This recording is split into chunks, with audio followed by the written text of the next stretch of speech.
Hello everybody. Today's topic is Gay-Lussac law of gaseous volume. So जैसे कि इस law के नेम से क्लियर है कि this law relates to gases and to their volumes. तो इसका स्टेटमेंट पढ़ने से पहले हम डायरेक्टली एक एग्जांपल पे चलते हैं, वहीं से इसकी स्टेटमेंट को क्लियर करने की कोशिश करते हैं। तो देखिए कि we have a reaction between H2 and Cl2. So H2 and Cl2 hydrogen और क्लोरीन गैस जो हैं they combine to form HCl. So mean to say कि यहाँ पर जो हमारे रिएक्टेंट होने चाहिए they should be gases और जो प्रोडक्ट बनना चाहिए हमारा it should also be a gas. और ये लॉ बोलता क्या है? This law says if we have 1 liter of H2 और क्लोरीन का भी हमारे पास कितना है 1 लीटर है, हाइड्रोजन का भी 1 लीटर और क्लोरीन का भी 1 लीटर, तब जो HCl है उसका 2 लीटर बनेगा। और इनकी जो रेशियो है देखिए वो भी 1:1:2 और ये रेशियो कैसी हुई? This ratio comes out to be simplest whole number ratio है। सो ये लॉ क्या है? दिस लॉ सेज जैसे कि नेक्स्ट एग्जांपल में कि N2 गैस है, कोई दो गैसेस हैं या तीन गैसेस हैं which combine with one another, तब उनके वॉल्यूम्स की आपस में रेशियो जैसे कि 1 लीटर है इसका और इसका 3 लीटर, तो ये जो रेशियो है इनकी दोनों की 1:3 है, सिंपलेस्ट होल नंबर रेशियो है ये। और इनकी आपस की रेशियो और इनकी जो रेशियो है प्रोडक्ट्स के वॉल्यूम के साथ, ठीक है, तो वो भी सिंपलेस्ट होल नंबर रेशियो ही होगी, जैसे कि हमने यहाँ पे देखा। So this is all about Gay-Lussac law of gaseous volume. So सबसे पहले आपने बात याद रखनी है कि ये जो लॉ है it is applicable to gases, ठीक है। सो इस एग्जाम्पल से आपको ये समझ आ गया होगा, तो अब इसकी स्टेटमेंट को हम थोड़ा अंडरस्टैंड वर्ड्स में इसको देखते हैं कि वर्ड्स में इसको हमने कैसे समझना है। When gases react together, तो फर्स्ट पॉइंट मैंने बताया जैसे कि this law is about gases. When gases react together, they always do so in volumes, ठीक है।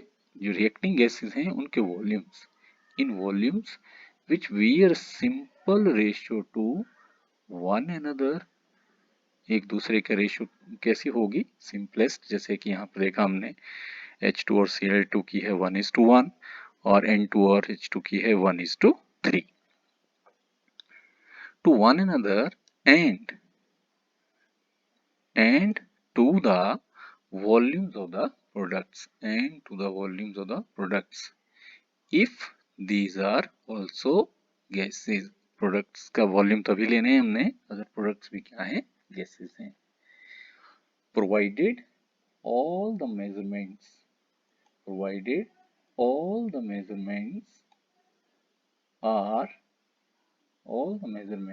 are done under similar conditions of temperature and pressure.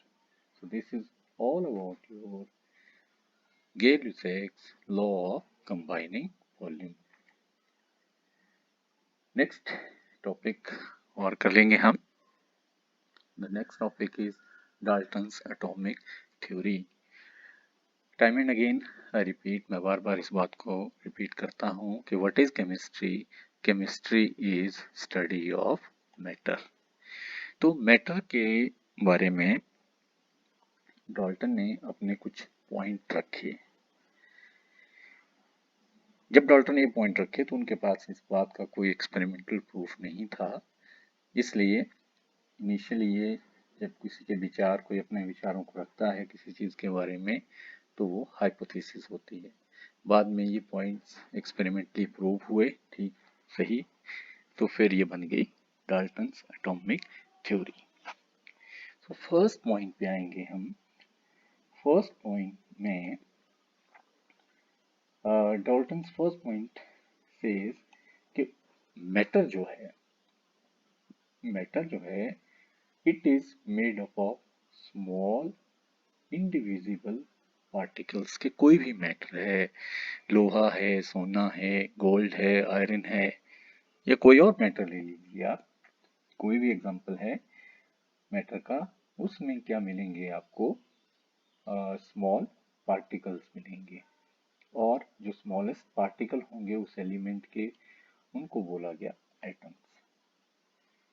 Second point पे बोलता है कि जो एटम होगा, किसी एटम का जो स्मॉलेस्ट पार्टिकल होगा, जिसको कि क्या बोला गया, एटम, वो किसी एक एलिमेंट के एटम्स हैं तो वो कैसे होंगे, वो साइज में, शेप में और मास में कैसे होंगे। दैट मीन्स कि अगर हमारे पास हाइड्रोजन के दो एटम्स हैं तो दोनों का साइज बराबर होगा, उन दोनों का मास बराबर होगा, कि एक का मास अगर 1 है तो दूसरे का मास भी कितना होगा, 1 ही होगा, और शेप भी क्या होगी, दोनों की सेम होगी। थर्ड पॉइंट में आइए। थर्ड पॉइंट में है it is about atoms of different elements. तो अगर डिफरेंट एलिमेंट्स हैं, ठीक है, जैसे एक हाइड्रोजन है और एक क्या है हमारे पास, कार्बन है, तो उनकी क्या होंगी, डिफरेंट प्रॉपर्टीज होंगी। क्लियर है बात ये। फोर्थ पॉइंट में एटम्स ऑफ सेम और different element form compound atoms, के दो डिफरेंट एलिमेंट के एटम्स आपस में जुड़ जाते हैं, जैसे हाइड्रोजन और क्लोरीन, जैसे हमने देखा ऊपर वाले एग्जांपल में कि H2 प्लस Cl2 से बना था HCl। ये देखें ऊपर, तो क्या है कि H2 क्या है, एक अलग एलिमेंट है, Cl2 क्या है, एक अलग एलिमेंट है, और ये दोनों जब मिल गए तो 2HCl बना। इसको बोला 2HCl को कंपाउंड एटम। क्लियर है बात ये। तो जैसे अब हम जो कंपाउंड एटम हैं उनको क्या बोल देते हैं, उनको आज की डेट में हम मॉलिक्यूल्स बोलते हैं। नेक्स्ट पॉइंट है कि atoms combine with one another in simple whole number ratio. तो इन सिंपल होल नंबर रेशियो में कंबाइन करते हैं एटम्स, जैसे कि हमारे पास है आपका वाटर। वाटर है, वाटर का फॉर्मूला आपने सुना है छोटे क्लासेस में, H2O। इसको आज हम पहली बार पढ़ेंगे यहाँ पर, कि इसका मतलब है कि हाइड्रोजन, सॉरी, वाटर के एक मॉलिक्यूल में हाइड्रोजन के 2 एटम हैं और ऑक्सीजन का 1 एटम है। ठीक है, तो इनके जो मासेस, सॉरी, इनका जो नंबर होगा वो 2:1 होगा। तो ये रेशियो क्या हुई, सिंपलेस्ट होल नंबर रेशियो हुई। अगर हम किसी कोई और एग्जांपल ले लेते हैं, मान लेते हैं जैसा कि अभी हमने पीछे लिया NH3, अमोनिया का मॉलिक्यूल है। इसका मतलब है कि नाइट्रोजन का 1 एटम और हाइड्रोजन के 3 एटम। तो इन दोनों की जो रेशियो हुई वो कितनी हुई, 1:3। अगेन क्या है, होल नंबर रेशियो है। दैट मीन्स कि ये रेशियो कभी 1:3.5 नहीं होगी, it will be a whole number ratio. Next है, next point, atoms of 2 elements. 6 point में जा रहे हैं हम। Atoms of 2 elements may combine in different ratios to form more than one compound. atoms of two elements may combine in different ratio. अब इसको समझेंगे हम। दो एटम के, दो एलिमेंट के एटम सॉरी, एक कार्बन ले लेते हैं और एक ऑक्सीजन ले लेते हैं।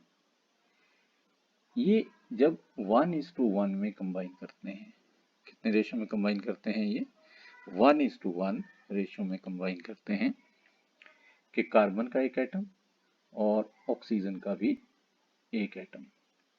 तो ये जब एक इसका और एक इसका जो है वो आपस में एटम कंबाइन करता है, तो उस सिचुएशन में देखिए कि हमारे पास क्या बनेगा? उस सिचुएशन में हमारे पास बन जाएगा यहाँ पे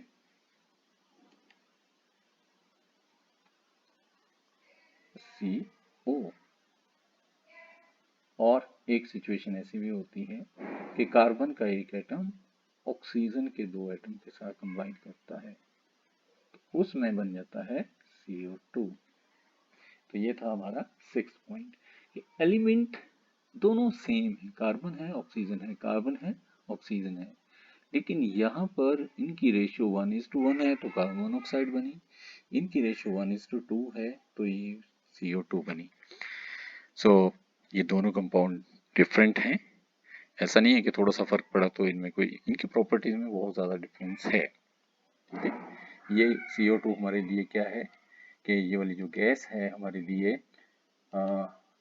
हार्मफुल नहीं है, दिस वन, और this one is very harmful. It combines with our haemoglobin और इससे सफोकेशन हो जाती है। 7th point is atoms of, atom जो है it is the smallest particle in chemical combination, कि जब आपके केमिकल कंपाउंड आपस में जब आपका एटम्स आपस में मिलते हैं, मैटर आपस में रिएक्ट करते हैं, तो एटम का जो स्मॉलेस्ट पार्टिकल होता है वो एटम होता है जो कि उस रिएक्शन में पार्टिसिपेट करता है। और लास्ट पॉइंट है जो हमारा, that is atom is indestructible, कि एटम जो है वो कैसा है? इनडिस्ट्रक्टिबल है, कि इसको हम डिस्ट्रॉय नहीं कर सकते हैं कि एटम टूट गया और एटम खत्म ही हो गया, ऐसा नहीं होगा। So this was the last point. ये बाद में थोड़ा मॉडिफाई हुआ है तो इसको हम बाद में डिस्कस करेंगे। आई होप कि आपको आज की जो टॉपिक था वो समझ आया। अगर आपको ये टॉपिक अच्छा लगा हो तो वीडियो को ज़रूर लाइक करें और शेयर करें। Thank you. Have a nice day.